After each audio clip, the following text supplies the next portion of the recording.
तो आज मैं आपको एक अनोखी रहस्यमय कहानी सुनाऊंगा। अगर आप चैनल पर नए हैं तो अभी सब्सक्राइब कर ले तथा कहानी पूरा देखे। अंत में एक अनोखा रहस्य छुपा है। धन्यवाद। तो सुनिए। ये कथा उस समय की है जब संसार में मनुष्य धन, संपत्ति और यश के पीछे भागते हुए समय के महत्व को भूल गया था। हर कोई जल्दबाजी में था और उनके पास शांति से बैठने या चिंतन करने का समय नहीं था। एक दिन कैलाश पर माता पार्वती ने महादेव से कहा, हे प्रभु, संसार में भटकाव बहुत बढ़ गया है।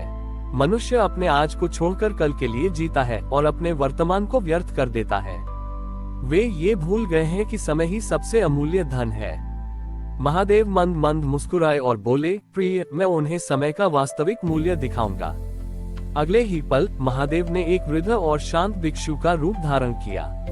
उनके एक हाथ में एक साधारण मिट्टी का पात्र था और दूसरे हाथ में एक छोटी सी घड़ी बालू घड़ी थी, जिससे समय रेत बनकर बहता रहता था। भिक्षु कैलाश से उतरकर एक बड़े समृद्ध नगर में पहुंचे, जहां लोग अपनी दौलत और व्यापार के अहंकार में डूबे थे।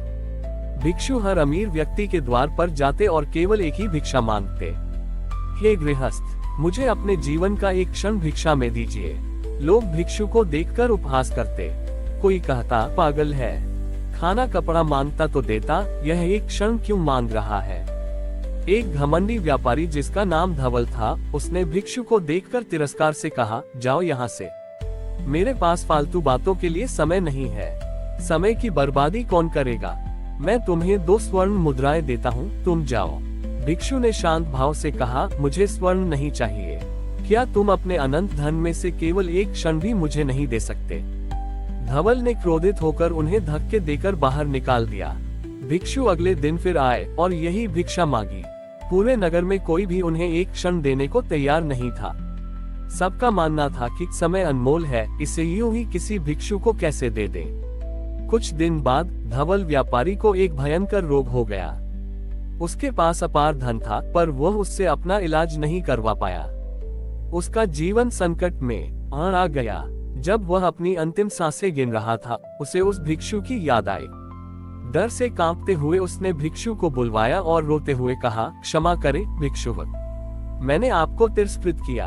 आज मेरे पास अपार धन है, पर अब मुझे जीने के लिए केवल एक क्षण चाहिए और मेरा धन भी वह क्षण नहीं खरीद सकता। भिक्षु यानी महादेव ने अपना वास्तविक स्वरूप प्रकट किया। उन्होंने अपनी बालू घड़ी धवल के सामने रखी, जिसमें रेत का अंतिम कण बह रहा था। महादेव बोले, धवल, जब तुम्हारे पास हजारों क्षण थे, तुमने एक भी क्षण मुझे भिक्षा में नहीं दिया। आज जब तुम्हारे पास केवल यह अंतिम क्षण है, तो तुम इसे खरीदना चाहते हो। समय को बेचा या खरीदा नहीं जा सकता। ये जीवन एक नदी के समान है, जब तक जल बह रहा है उसका मूल्य है। तुमने अपने जीवन के बहते हुए क्षणों को व्यर्थ कर दिया, ये सोचकर कि कल और क्षण होंगे। सबसे बड़ा ज्ञान यही है कि जीवन का प्रत्येक क्षण मेरा दिया हुआ अनमोल उपहार है और इसे सिर्फ धन कमाने में नहीं, बल्कि अच्छे कर्म, चिंतन और शांति में लगाना चाहिए। ये सुनकर धवल को अपनी भूल का ज्ञान हुआ।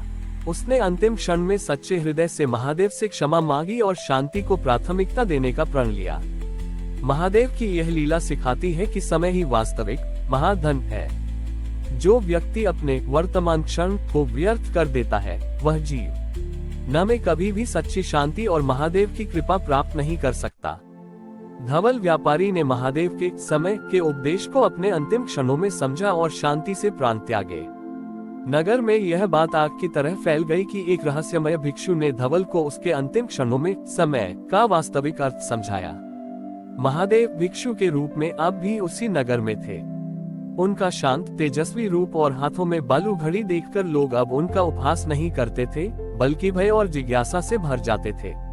महादेव अब केवल एक क्षण की भिक्षा नहीं मांगते थे, बल्कि एक नया प्रश्न पूछते थे, क्या तुम मुझे अपने भविष्य के लिए, अपनी चिंता के लिए दिए गए एक क्षण को भिक्षा में दे सकते हो। इस बार लोगों का उत्तर अलग था। एक किसान अपनी फसल की चिंता में डूबा रहता था। उसने भिक्षु को देखा और कहा, स्वामी, मुझे बहुत चिंता है कि अगली फसल कैसी होगी। मेरे मन की शांति चली गई है।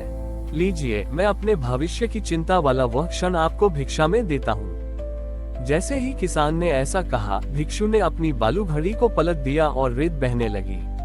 भिक्षु ने कहा, तुम्हारी चिंता का क्षण अब मुझसे दूर हो गया है। चिंता भविष्य की ऊर्जा को नष्ट कर देती है। अब तुम अपने वर्तमान में लौट आओ और जो आवश्यक है वह कर्म करो। किसान के मन से अचानक सारा बोझ उतर गया। वह शांति और नई ऊर्जा के साथ अपने खेत में लौटा और पूरी लगन से काम किया। उसकी फसल उस वर्ष सर्वोत्तम हुई। फिर एक माँ आई जो अपने बेटे के कल भविष्य को लेकर हर पल डरी रहती थी।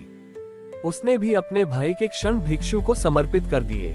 क्षण समर्पित करते ही उसके हृदय से भय समाप्त हो गया और वह अपने बेटे के साथ आज के आनंद को जी पाए।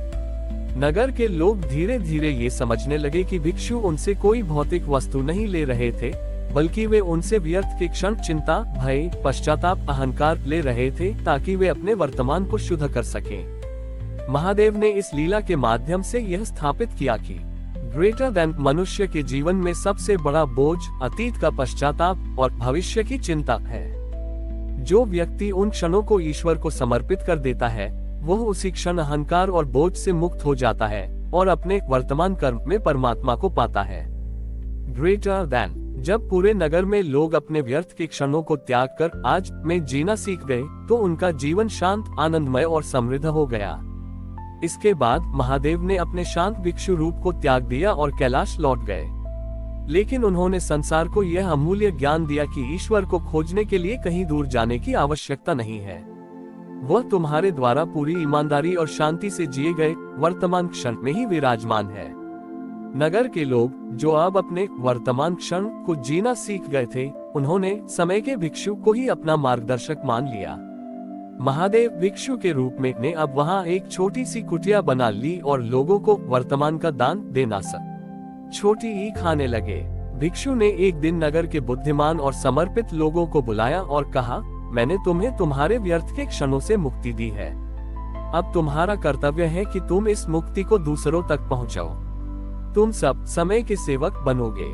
उन्होंने शिष्यों को एक महत्वपूर्ण नियम सिखाया। ग्रेटर देन जब भी तुम किसी को दुखी देखो तो उसे कोई उपदेश मत दो, नहीं, उसका काम स्वयं करो। बस उसके साथ पूरी जागरूकता के साथ कुछ पल बिताओ। जब वह बोले तो उसे पूरी तरह सुनो। जब वह काम करे तो उसे पूरी तरह देखो। अपनी पूर्ण उपस्थिति का दान उसे दो। ग्रेटर देन महादेव ने समझाया, जब तुम किसी के साथ पूरी जागरूकता के साथ होते हो तो तुम अपना शुद्ध वर्तमान क्षण उसे दान करते हो। तुम्हारी शांति की ऊर्जा उस व्यक्ति की चिंता या पश्चाताप को कम कर देती है और वह स्वयं ही अपने वर्तमान कर्म में लीन हो जाता है। समय के सेवक नगर से निकलकर दूर दराज के गांवों में गए। उन्होंने न तो उपदेश दिए और न ही दान मांगा। वे केवल दुखी और चिंतित लोगों के पास बैठते और पूरी एकाग्रता से उन्हें सुनते। एक व्यक्ति अपने व्यापार में हुए नुकसान से निराश था और आत्महत्या करने की सोच रहा था। एक समय के सेवक ने उसके पास जाकर बस चुपचाप बैठना शुरू किया। 2 घंटे तक सेवक ने न कुछ कहा, न कोई सवाल पूछा, बस पूरी शांति के साथ उसे देखते और सुनते रहे। जब वह व्यक्ति शांत हुआ तो उसने कहा, मुझे नहीं पता आपने क्या किया, पर जब आप यहाँ बैठे थे तो मेरे मन की सारी निराशा और बेचैनी दूर हो गई। मुझे लगा कि कोई मेरे वर्तमान दुख को स्वीकार कर रहा है। अब मैं फिर से कर्म करने की शक्ति महसूस कर रहा हूँ। इस प्रकार महादेव की समय के भिक्षु लीला का संदेश पूरी पृथ्वी पर फैल गया। लोगों ने समझा कि जीवन में सबसे बड़ा दान न तो धन है, न ज्ञान, बल्कि किसी को अपना पूरा, शुद्ध और एकाग्र वर्तमान क्षण समर्पित करना है। महादेव भिक्षु के रूप में ने अंतिम बार अपने शिष्यों को संबोधित किया, तुम सबने ये जान लिया कि मैं कहाँ निवास करता हूँ।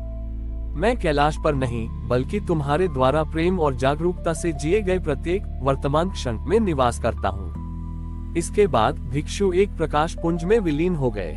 नगरवासियों ने वहां एक शांत शिवलिंग स्थापित किया, जिसे वर्तमानेश्वर महादेव के नाम से जाना गया। ये कथा हमें सिखाती है कि सच्ची भक्ति और आध्यात्मिक शक्ति केवल वर्तमान क्षण में ही मौजूद है और निस्वार्थ जागरूकता का दान ही सबसे बड़ा परोपकार है। हमारी और भी आध्यात्मिक एवं अनोखी कहानियाँ देखने के लिए हमारे चैनल पर जाएं तथा धार्मिक एवं पौराणिक अनोखी कहानियाँ हमारे चैनल पर है। कृपया जाके देखें तथा हमारे चैनल को सब्सक्राइब करके रखें और वीडियो लाइक जरूर करें। धन्यवाद।